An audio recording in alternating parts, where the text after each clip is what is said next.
If it's considered temporary, presumably they're going to re-examine them.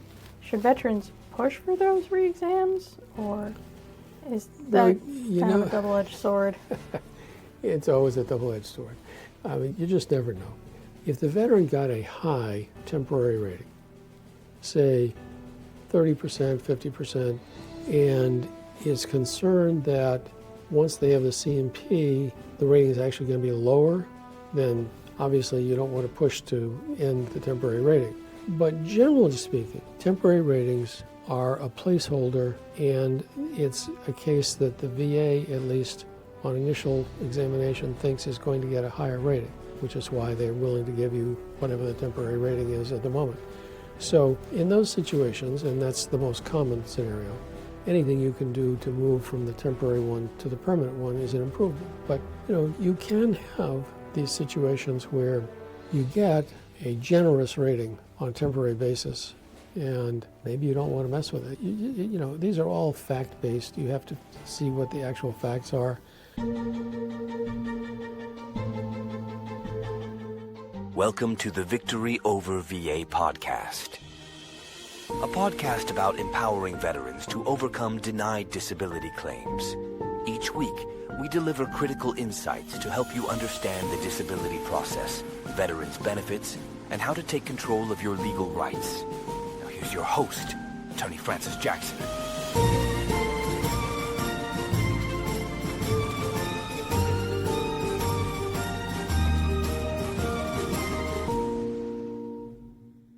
Welcome to Victory Over VA. If you're a veteran struggling with the VA's disability system, or just want to make sure you're getting the benefits you've earned, you're in the right place. Don't forget to hit subscribe so you never miss an update that could change your life. I'm Alexandra Jackson, here with renowned veterans disability attorney Francis Jackson of Jackson & MacNichol. He has dedicated his career to helping veterans like you win the benefits you deserve, recovering millions of dollars for thousands of heroes. This podcast isn't just for veterans navigating the system. It's for their families, their friends, and anyone else who wants to stand shoulder to shoulder with those who served. So stick around, because we're here to make sure you get the support you need. Today's show is about temporary ratings. And that's a topic that causes lots of confusion among veterans. Yes. Can you talk about generally what a temporary rating is? Sure. Temporary ratings tend to come in two varieties, and they're quite different. There is a temporary total rating that VA uses when someone has surgery or some similar extended treatment process for a service-connected condition. Most commonly, it's for surgery for a physical problem. Yeah, but knee replacement or something like that. Knee replacements are a typical one. And the VA will give the veteran a total rating, 100% rating, for a period of 6 months, and sometimes for longer if they have difficulty with the recovery. That depends. But they typically start with a 6-month window, and they'll bump up the rating from, say you're rated only for that knee and you were at 20%, they'll bump the rating up to 100% for 6 months, and then they'll kind of look at where you are. And sometimes they'll do that at the end of 6 months. Sometimes it'll take them a while longer to get around to it, or sometimes they'll delay it because you're having a lot of trouble with the recovery. But typically what will happen in the knee injury scenario you've mentioned is you've got whatever rating it is, 10, 20%. You get bad enough that you have to have the knee replaced. You have the surgery. You get your 6 months of temporary total. And then after that, they'll rate the knee. And typically with the replacement, they'll bring it down to 30% after that. So that's one kind of temporary rating. The other kind of temporary rating that you see sometimes is VA will decide that you have a condition, but they don't have enough information to rate the condition. And so what they will do is give people a temporary 0 or 10%, it kind of as a placeholder while they figure out what's going on. And you'll sometimes see them substitute what they call a deferred rating, meaning they don't give you any rating at all, but they're waiting to decide what the rating should be. So it's kind of like a preliminary rating. They don't feel they have enough evidence to actually assign one, but they're clear you have an issue, and so they're going to give you something for now while they sort it out. Yeah, typically that's when you get your temporary ratings. Okay. What conditions, now we talked about surgeries, and I think, surgeries can be for a lot of different things, but most people can tell what is a surgery and what isn't one. Right. Are there other conditions that tend to get temporary ratings? Well, along the lines of the ones based on surgery, you can have a temporary 100% based on hospitalization, even if it didn't require surgery. But surgery is kind of the most common. But then going back to the other temporary ratings, those typically come off of some kind of a change in medical condition that leads to a change in the rating, or sometimes you see them coming off a BVA decision where the board will say, okay, we've looked at this regional office and we've decided that Mr. Jones should be service-connected for his lumbar back problem, and the rating folks at the regional office will say, okay, we'll give him a temporary 10% while we figure it out. Okay. So for the most part, it's things that are likely to have a temporary worsening in an obvious way, such as hospitalization. Hospitalization or surgery, it'll happen that way. And that can include psychiatric hospitalization. Oh, yes. So you could have a temporary 100% because you are inpatient treatment for mental health. Yep. And then it goes down again because you're out. That's possible, yes. The theory being that you have improved, but sometimes just the program has ended and they can't get any more funding. Yeah. Those things happen. Can a temporary rating ever be a downside? Sure. If the VA gives you a temporary 10% while they figure it out, and it turns out that you really should have been at 60 or 70 or even 100, then there's a downside. You're only getting 10% during that period. So they wouldn't go back and assign it later, basically. Well, they don't have to. They could. I don't want to say that they never would, because sometimes they would. But yes, that's fair. But sometimes they just do them sequentially. Okay, we have 10%. Now we figured it out. Now that we figured it out, from this point forward, we're going to give them 50 or whatever it may be. Okay. Does the temporary rating make appeals easier, harder? What interplay is there? I think it just makes appeals more confusing, because what happens is with temporary ratings, other than temporary total, it's usually going to be for a relatively short period. So there's not as much incentive for a veteran to appeal, because he or she anticipates that the rating is going to change shortly. But to get the maximum benefit, if a veteran gets a temporary rating with 0 or 10 or whatever it might be, that they're pretty sure is lower than the permanent rating is going to be when they get it figured out, there's no harm in appealing that. That way, if the VA doesn't correct it back to the original date and wants to leave you at 10% for 6 months while they figure it out, you've got the appeal in process and you can eventually get that 6-month period straightened out to the right rating. So can you appeal a temporary rating directly? Yes. Okay. And what impact, if any, do temporary ratings have on eligibility for TDIU, that 100% rating for unemployability? Well, usually what they're going to do is they're going to artificially depress the combined rating for that period. So say that the board decides you're entitled to a rating for your back. Let's take that one. And ultimately, they're going to rate your back at 20%, and they're going to give you 20% for radiculopathy in each leg. So you're going to have a combined 50. Now, if you already have some other conditions that are rated, say you've also got a psych rating at 50%. The two of those combined would give you your 70% with a 40 to qualify for TDIU. But if they only gave you 10 on a temporary basis, then it's not going to add up. It won't give you the numbers. Mm-hmm. So what you have to do is either push them to quickly get the permanent rating in place or appeal, so that you're going to have the numbers in place for the TDIU rating, the combined rating numbers in place. What do you think the single most overlooked step for veterans is to push a temporary rating towards permanency?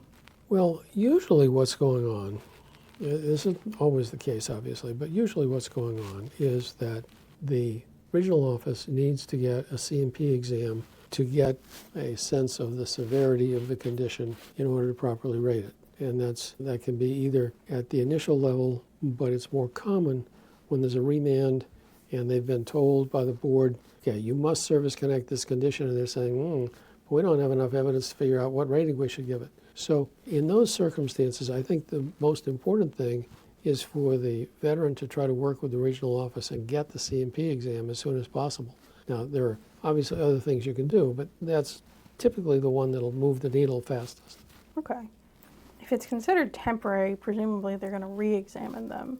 Should veterans push for those re-exams, or is that kind of a double-edged sword?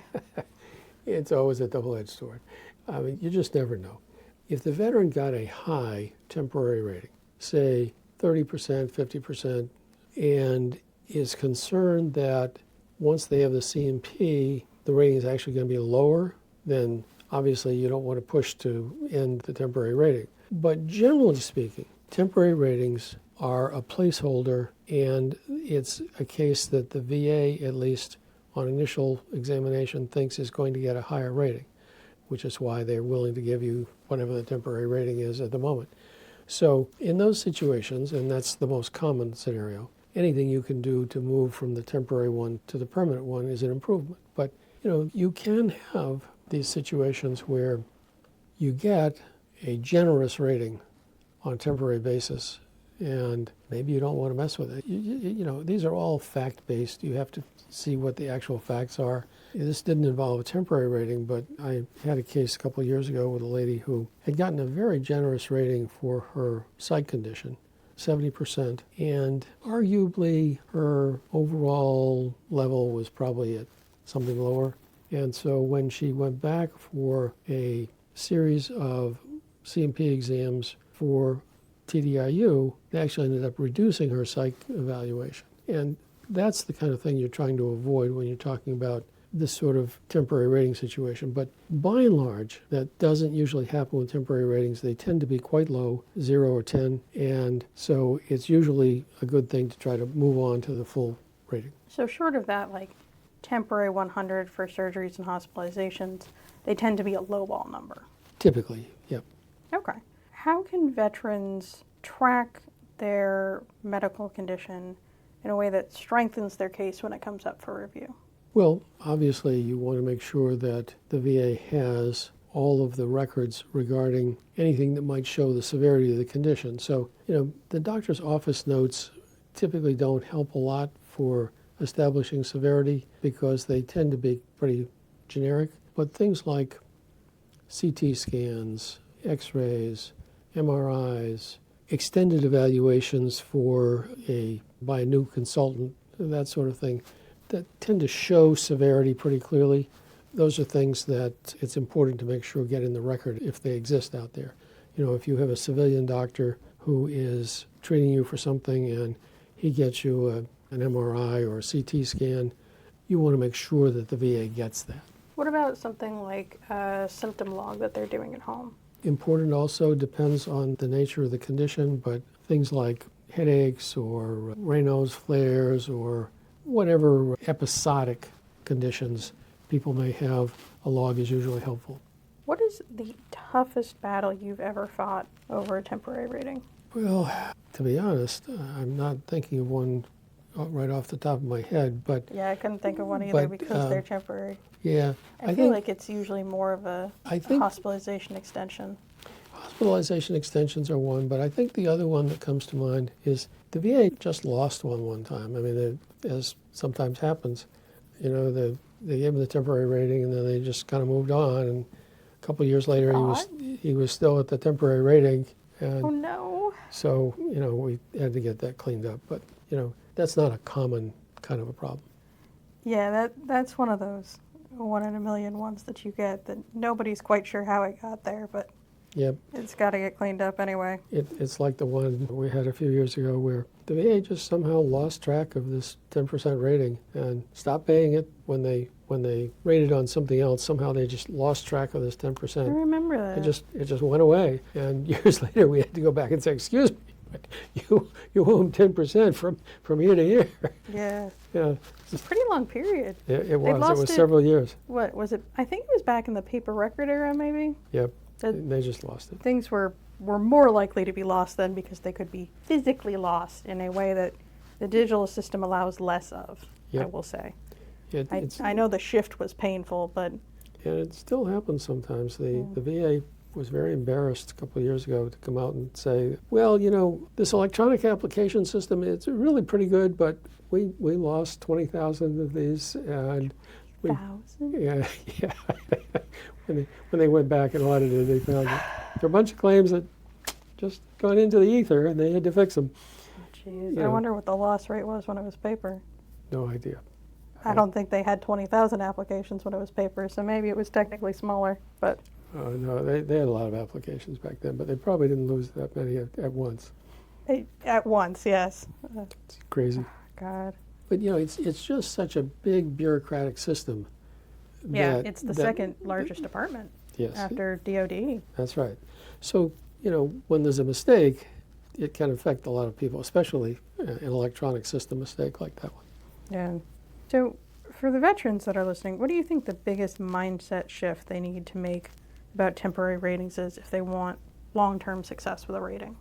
I think the real mindset shift that's required is to treat that as a formally adverse rating and go right after it with an appeal.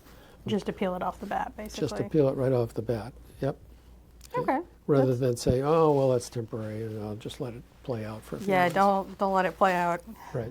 Okay, that makes sense. So, I'm afraid that's all we have time for today, but thank Okay. you all for joining us for temporary ratings, and we hope to see you next week. Take care. Thanks for joining us this week on the Victory Over VA podcast. Make sure to visit our website, veteransbenefits.com/podcast, where you can subscribe to the show in iTunes, Spotify, or via RSS, so you'll never miss a show. While you're at it, if you found value in this show, we'd appreciate a rating on iTunes, or if you'd simply tell a friend about the show, that would help us out too. If you like this show, you might want to check out our free consultation to see how we can help you with your denied claim. Simply go to veteransbenefits.com and fill out the form. You fought for us. Now let us fight for you. And be sure to tune in next week for our next episode.